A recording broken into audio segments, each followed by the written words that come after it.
2000년대 들어오면서 2000년 초반부에서는요, 이런 얘기가 있습니다. 자기 PR 시대다라는 얘기를 많이 했습니다. 여러분 들어보셨죠? 자기 PR 시대. 자신을 얼마나 잘 PR할 수 있느냐가 중요하다라고 하는 이야기들을 굉장히 많이 했어요. 그래서 어떻게 하면 나를 돋보이게 만들 것인가에 대한 것들을 연구하고 또 이제 스펙 아닌 스펙을 쌓고 뭐 이제 그런 일들이 많이 있었습니다.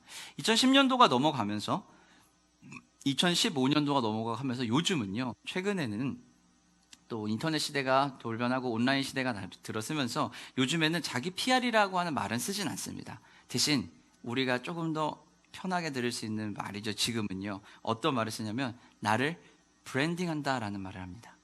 여러분 브랜딩한다라는 말을 한 번쯤은 들어보셨죠? 예, 똑같아요. 자기 PR이랑 똑같습니다. 자신을 드러내 보이는 거예요.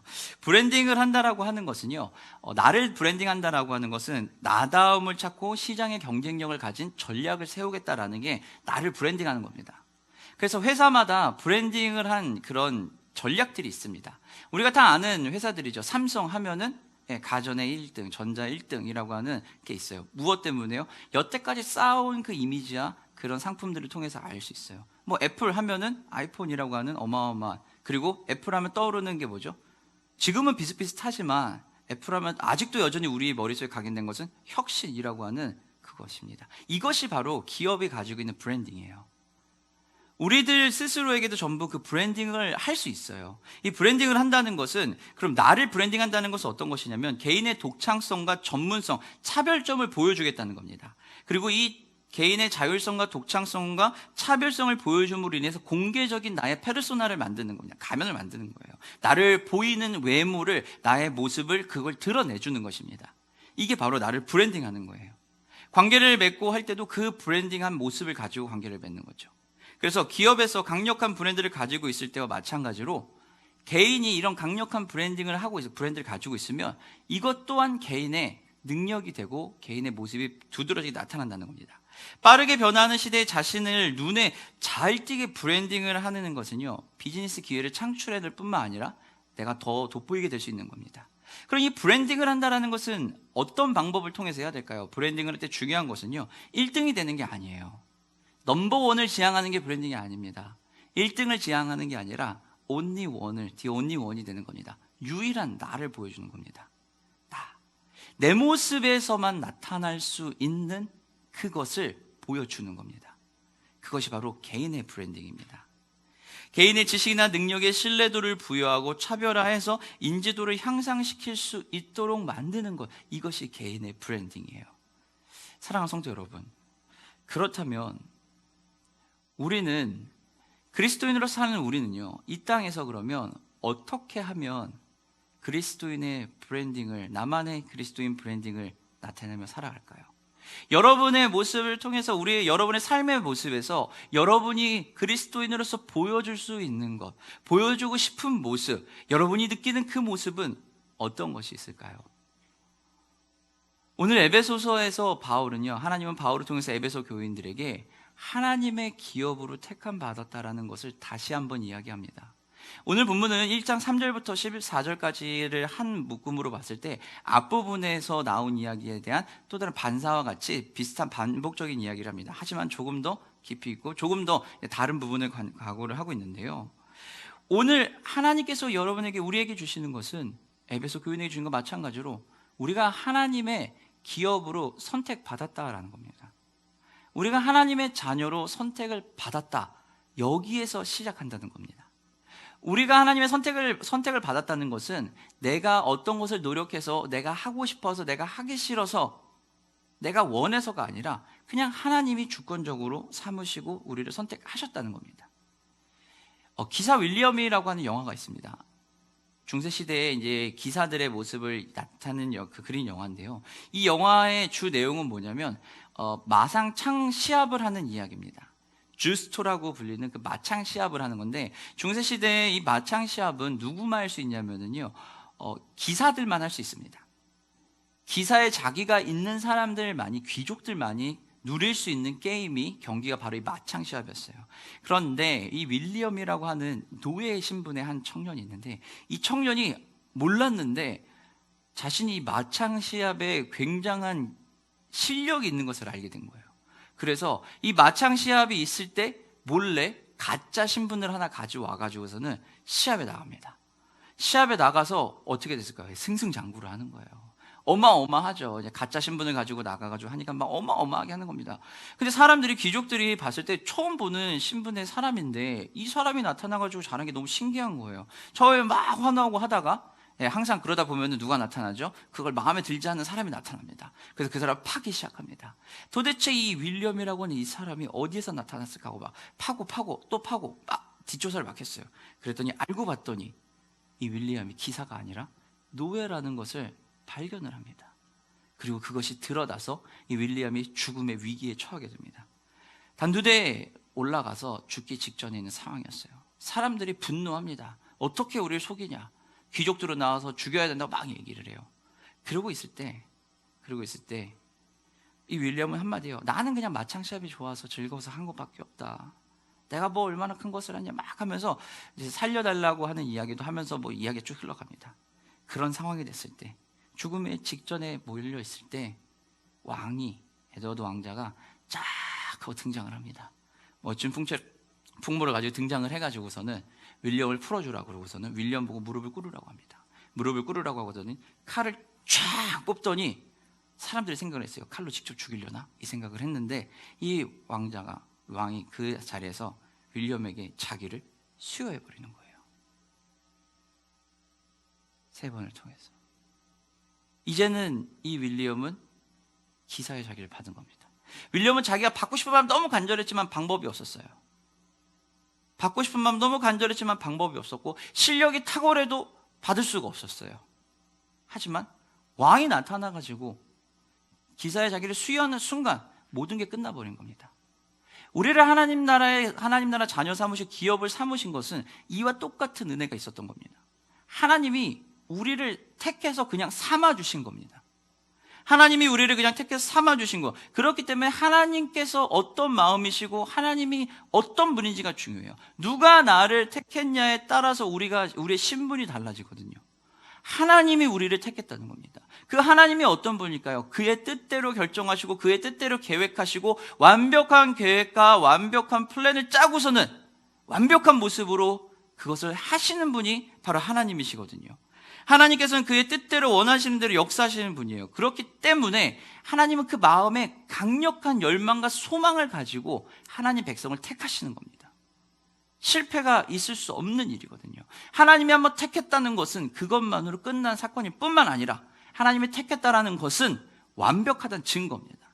왜냐하면 완벽하신 분이 하나님이시니까요. 하나님은 결코 실수가 없으시는 분이거든요. 이분이 무엇을 하셨다고요? 예정하셨다는 겁니다. 오늘 본문 11절에 보면 뭐라고 얘기해요? 모든 일을 그의 뜻의 결정대로 일하시는 이의 계획을 따라 우리가 예정을 입어 그 안에서 기업이 되었으니 라고 얘기합니다. 완벽하게 하시는 그 하나님의 계획에 따라 우리가 예정을 입었다고 이야기합니다. 예정을 입었다는 것은 하나님이 강력하게 원하셨다는 겁니다.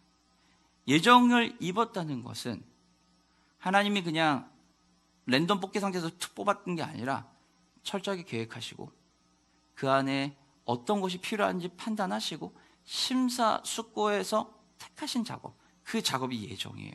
하나님이 아주 강렬하게 원하시고 철저하게 계획하신 일이 바로 이 예정입니다. 로마서 8장 28절부터 30절 말씀 한번 보도록 하겠습니다.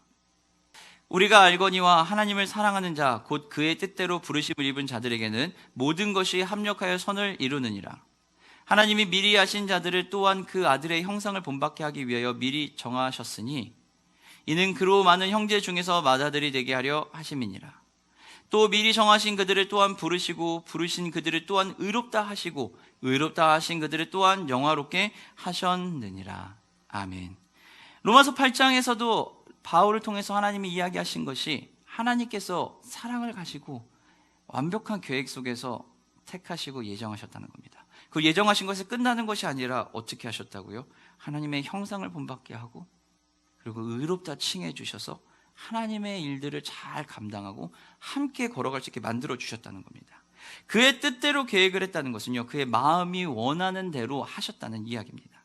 하나님께서 마음이 원하는 대로 하셨다는 것은 아까 잠깐 얘기한 것처럼 심사숙고해서 하셨다는 겁니다.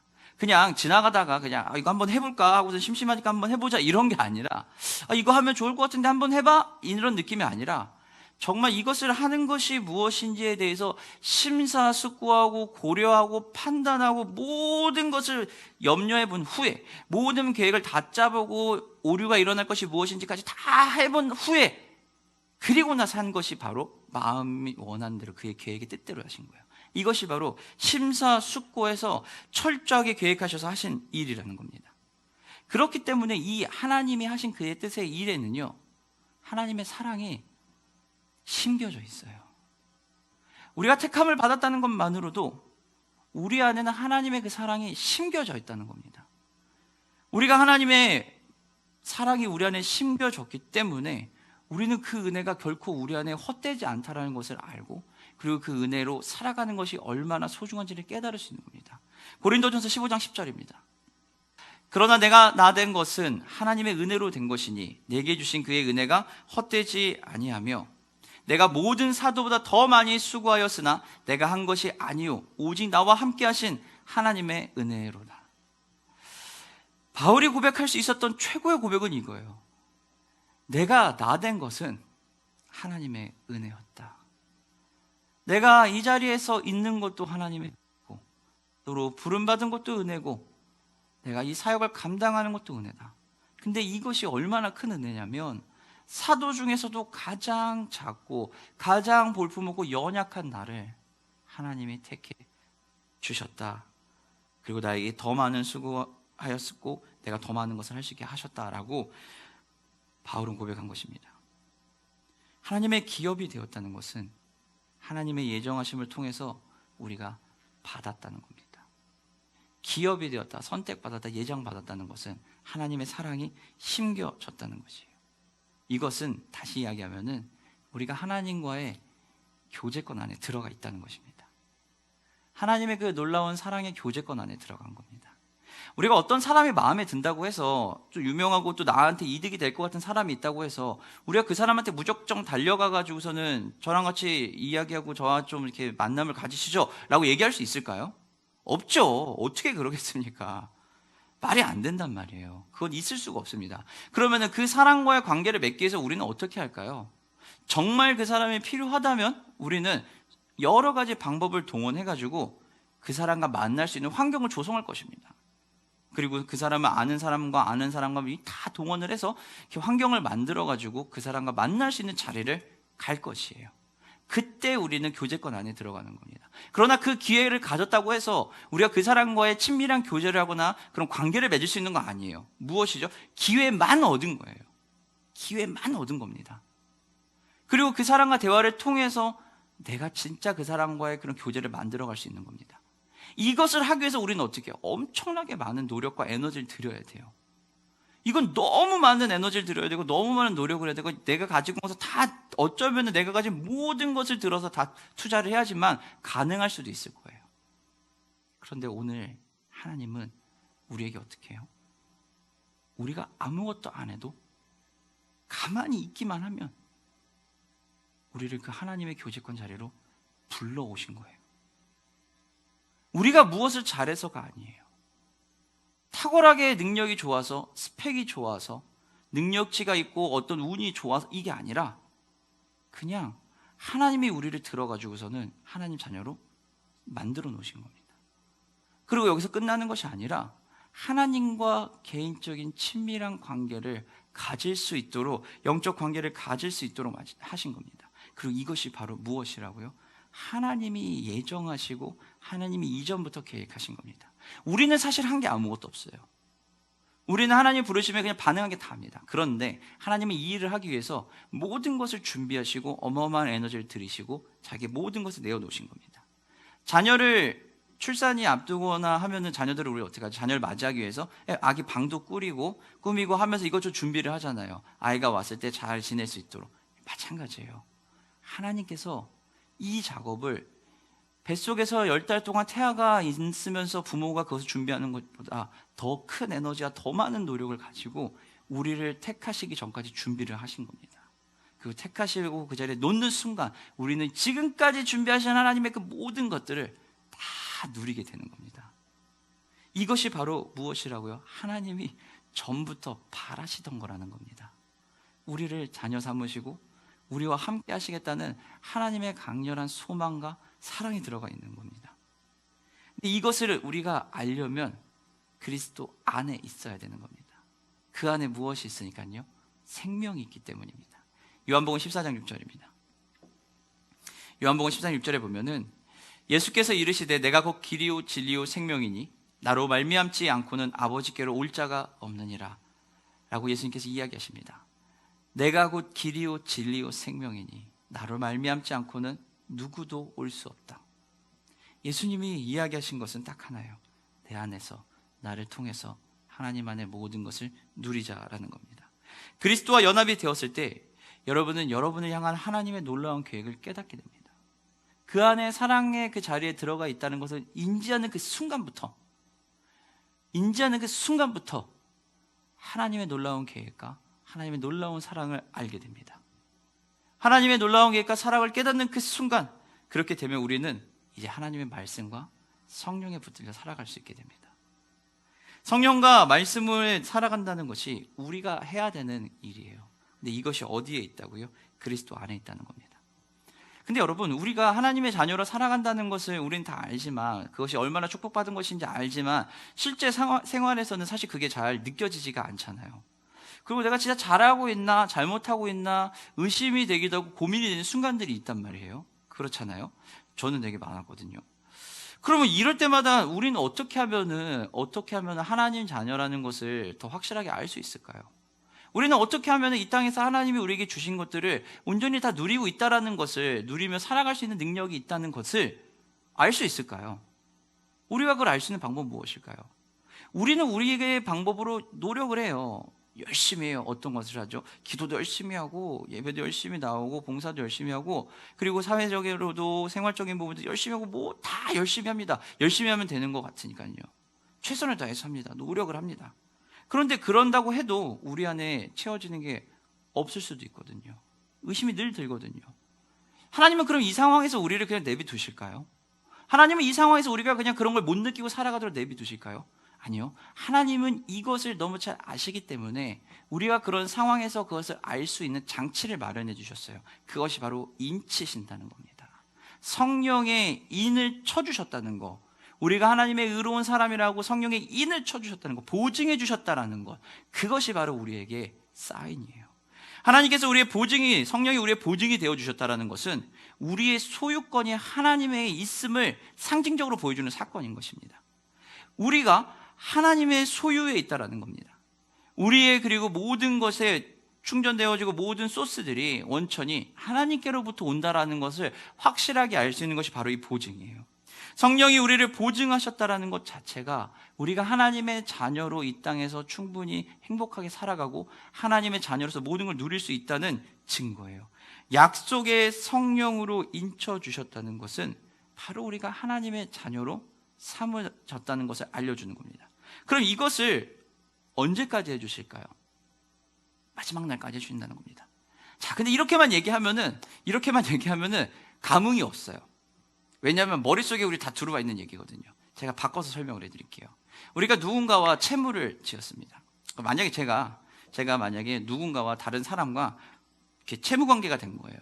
제가 채권자고, 제가 돈을 빌려준 사람이고, 돈을 빌린 사람이 옆에 있습니다. 근데 이 빌린 사람이 능력이 없어요. 못 갚을 것 같아. 그럼 어떤 마음을 가져야 될까요? 채권자는 안 받던지 정말 빌려주고는 싶은데 꼭 회수해야 되는 돈이라면은 뭐라 그럴까요? 보증인을 세우라 그럴 거예요. 그렇잖아요. 보증인을 세워서 담보를 갖고든지 뭔가를 하라고 할 거예요. 안전장치를 마련할 거란 말이에요. 내 것을 손해를 안 봐야 되니까요. 맞잖아요. 자, 근데 여러분 이렇게 생각해 보세요. 보증인이 필요하다는 것을 알고 이 채무자가 보증인을 찾으려고 하는데 보증인이 없어요. 그런데 채권자인 제가 얘기하는 거예요. 내가 당신이 능력이 없는 거 알거든. 그래, 당신이 능력이 없으니 내가 당신의 보증인이 되어줄게 라고 얘기하는 겁니다. 이것은 어떤 얘기일까요? 내가, 채권자가, 돈을 빌려준 사람이, 돈을 빌린 사람이 능력이 없는 것을 아는데, 돈을 못 갚을 걸 아는데, 그것이 일어났을 때 무슨 일이 발생할지도 아는데 그것을 어떻게 하겠다고? 다 떠안겠다는 거예요. 모든 걸 다 떠안겠다는 거예요. 여기에는 무엇이요? 내 재산이 전부 파산이 일어날 수도 있는 거고 내 목숨이 없어질 수도 있는 겁니다. 나 하나로 인해서 나의 가정이 전부 망가질 수도 있는 겁니다. 이게 보증을 서준다는 겁니다. 하나님이 우리에게 성령으로 보증을 세워주셨다는 건 바로 이 작업이에요.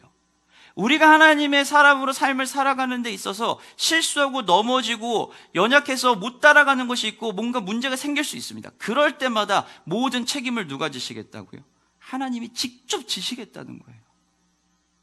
그것을 말로만 하신 게 아니라 성령께서 직접 오셔서 보증이 되어 주셨다는 겁니다.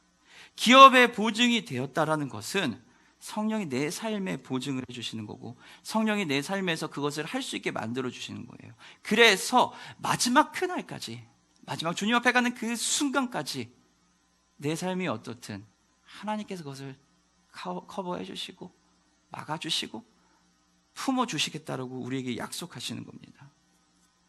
채권자가 직접 채무자의 보증이 된다. 있을 수 있는 일일까요? 그것이 있어도 그만 없어도 되는 금액이면 할 수 있어요. 그러나 그것이 전부라면 어떨까요? 쉽지 않은 결정일 겁니다. 그렇기 때문에 그 사랑이 우리에게 오면 우리는요 더욱더 그 말씀과 성령에 이끌려 살 수밖에 없어요. 우리가 받은 인치심이 얼마나 큰지, 성령의 보증이 얼마나 큰지를 우리가 느끼는 순간, 뭘 안 해도 돼요. 느끼는 그 순간, 인지하는 그 순간 우리는 내가 진짜 어마어마한 사랑을 받고 있구나를 알게 됩니다. 그 어마어마한 사랑을 받게 되면 우린 말씀과 성령으로 살게 됩니다. 그 말씀과 성령으로 살아갈 수 있도록, 그것을 깨달을 수 있도록 예수님이 직접 오셔서 십자가의 죽으심으로 우리 안에 말씀하시는 겁니다. 그것을 할 수 있다라고요. 우리는 성령 안에서 어떻게 돼요? 삶 자체로 주님을 증거하는 삶을 사는 겁니다. 우리가 그걸 증거할 수 있는 이유는 내가 뭘 해서 할 수 있어서가 아니라 내가 그 사랑 받고 있으니까요. 사랑받으면은 얼굴에서 어떻게 되죠? 사랑받는다는 표가 나잖아요. 사랑받지 못하고 우울한 가정 속에 있으면 아이들이 어떨까요? 우울함이 그냥 드러나요. 사랑받지 못한다는 게 드러납니다. 마찬가지예요. 내가 뭘 안 해도 내가 사랑받는다는 것만 알고 있으면, 인지만 하면 그냥 바로 우린 그것이 증거가 되는 겁니다. 여러분, 어떤 전도 방법을 제일 선호하십니까?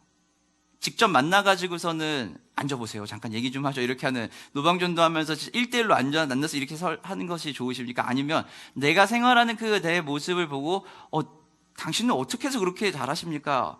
교회를 다닙니다, 예수님 믿습니다, 그럼 저도 교회를 가보고 싶습니다, 이런 것을 꿈꾸십니까? 여러분, 이걸 꿈꾸시죠? 이거 진짜 좋은 전도 방법을 생각하시죠? 여러분, 평생에 가장 어려운 전도법을 택하신 거예요.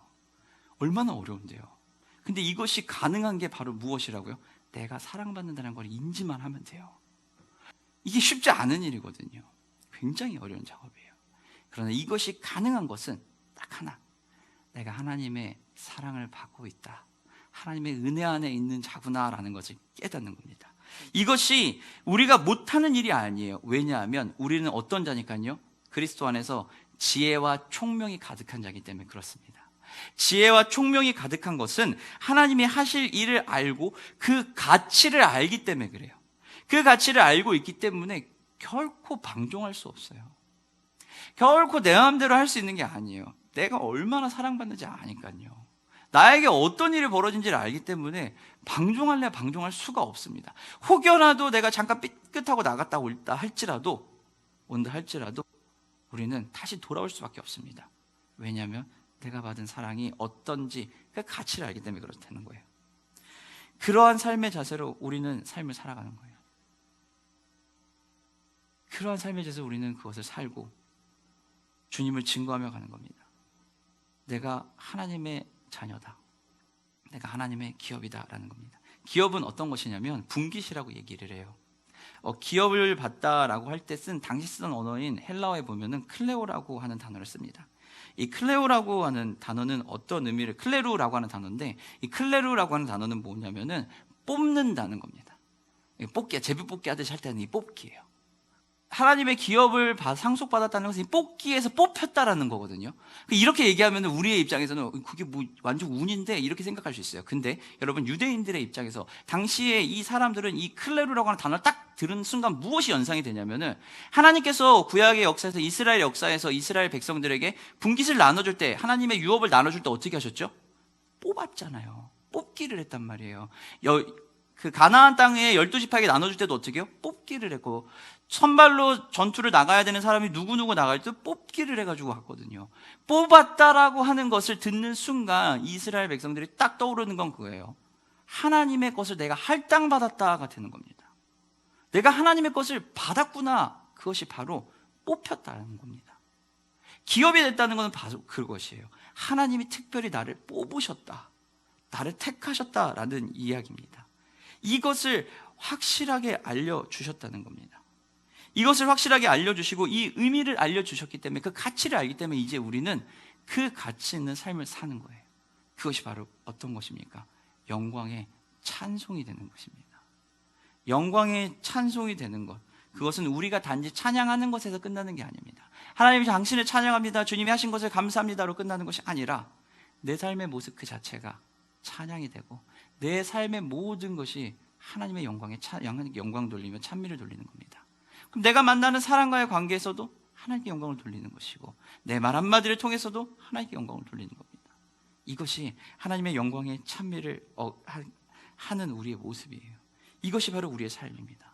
로마서 12장 1절 말씀입니다. 그러므로 형제들아, 내가 하나님의 모든 자비하심으로 너희를 권하노니 너희 몸을 하나님이 기뻐하시는 거룩한 산 제물로 드리라. 이는 너희가 드릴 영적 예배니라. 로마서 12장 1절에서는 무엇이라고 얘기해요? 우리의 몸을 하나님의 거룩한 산 제물로 드리라고 이야기합니다. 하나님 앞에 산 제사를 드리라고 이야기하는 것은 우리의 삶의 모습으로, 우리의 삶 그 자체에서 하나님께 영광 돌리고 하나님께 찬양을 돌리고 우리의 삶 자체에서 하나님의 사랑을 드러내자는 것입니다. 하나님 앞에 우리의 삶을 드러내고 하나님의 그 모든 것들을 나타내는 것, 그것이 바로 우리에게 주어진 것이에요. 그리고 이것을 할 수 있는 것은 우리가 하나님으로부터 그 모든 것을 받았기 때문에 그래요. 받아서 그것을 이 땅에 사용하면 되기 때문에, 사용할 수 있다는 것입니다.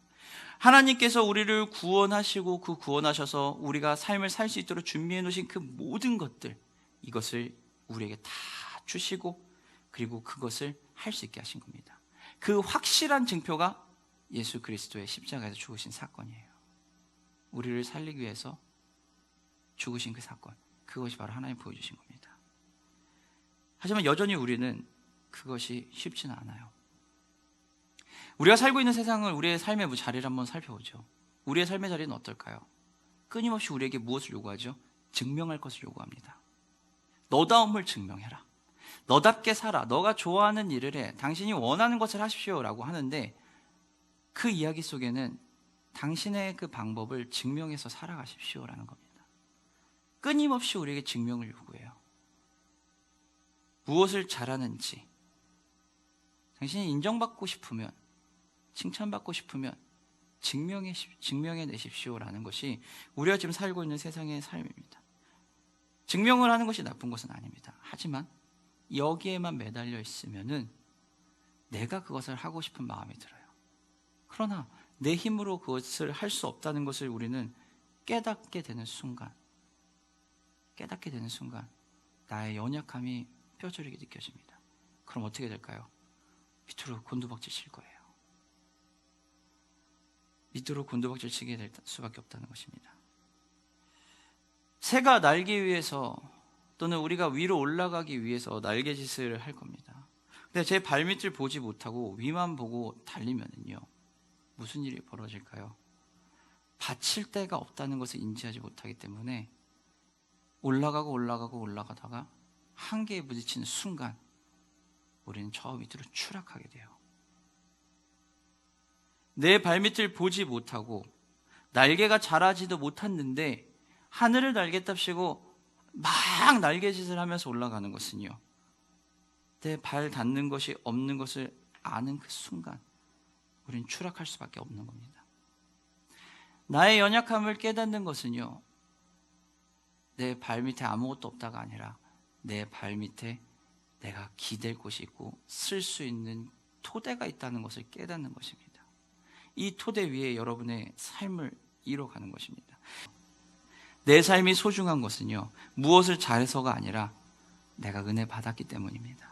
내가 사랑받았기 때문에 내 삶이 소중하고 가치 있는 겁니다. 나만으로 인해서, 나라는 존재 하나만으로 사랑받고 인정받는 것, 그것이 바로 우리가 소중하고 가치 있는 삶을 사는 이유입니다. 그럼 여러분, 이제는 여러분이 은혜를 받고 있다는 그것을 느끼셔야 돼요. 그 은혜의 자리로 들어가셔야 돼요. 은혜의 순간으로 진입하셔야 돼요. 내가 은혜 받고 있다는 것을 끊임없이 인지해야 돼요. 잠깐 안 느껴질 수 있어요. 모를 수 있어요. 그럴 때마다 기억해야 돼요. 성령께서 우리를 보증으로, 성령이 우리의 보증이 되어주셨다. 그래서 지금 잠깐 우리가 지불한 것이 없는 것처럼 보여도 이미 나에게 들어왔기 때문에 나는 그것을 누릴 수 있다라는 것을 생각하면 됩니다. 은혜를 누리는 그 자리로 가십시오. 여러분, 그 자리가 어디입니까? 은혜를 누릴 수 있도록, 내가 온전히 누릴 수 있도록 안전망이 되어주는 그 공간, 그 그룹으로, 그 공동체로 들어가십시오. 여러분의 삶이 소중하고 가치 있는 것은 다른 것이 아니라 바로 그 은혜의 자리에 있기 때문입니다. 사랑하는 성도 여러분, 말씀 마치도록 하겠습니다. 우리의 삶은 그리스도 안에 있습니다. 그리스도 안에 있기 때문에 우리는 삶의 의미가 있습니다. 그리스도 안에서 여러분의 삶의 목적은 다른 게 아니에요. 무언가를 많이 하는 거, 대단한 것을 펼치는 것이 아니라 하나님의 은혜와 사랑을 받고 있구나라는 것을 인지하고 그것을 누리고 드러내는 것입니다. 어마어마하게 무언가를 하는 것이 아니라 그저 내가 사랑받고 있구나, 내가 은혜 안에 있구나, 하나님이 나를 위해서 이렇게 하셨구나, 내가 지금 살고 있는 이 삶의 자리가 아프고 힘들어서 쓰러질 것 같으면 하나님 왜 아무것도 안 해주시지가 아니라 나를 바라보시는 그 주님이 무엇을 하시기 위해서, 나의 삶을 만지시기 위해서 불철주야 노력하시고 끊임없이 이끄시고 끊임없이 보듬어 주시는구나, 그리고 나보다 더 지금 아파하고 계시는구나, 그것을 느끼면 됩니다. 우리가 하나님의 은혜를 깨닫고 하나님의 그 사랑을 알 때, 그것을 인지할 때 우리는 하지 않아도, 노력하지 않고 무엇을 하지 않아도 예수 믿는 사람이라는 것을 드러낼 수밖에 없습니다. 그것이 드러나질 것입니다. 그럼 사랑하는 성도 여러분, 여러분은 그리스도 안에 있다는 것을 기억하십시오. 여러분은 그리스도 안에 있고, 그리고 그리스도 안에서 여러분의 삶의 목적은 결정이 되어지고 그 삶의 목적은 하나님의 은혜와 사랑을 드러내는 것입니다.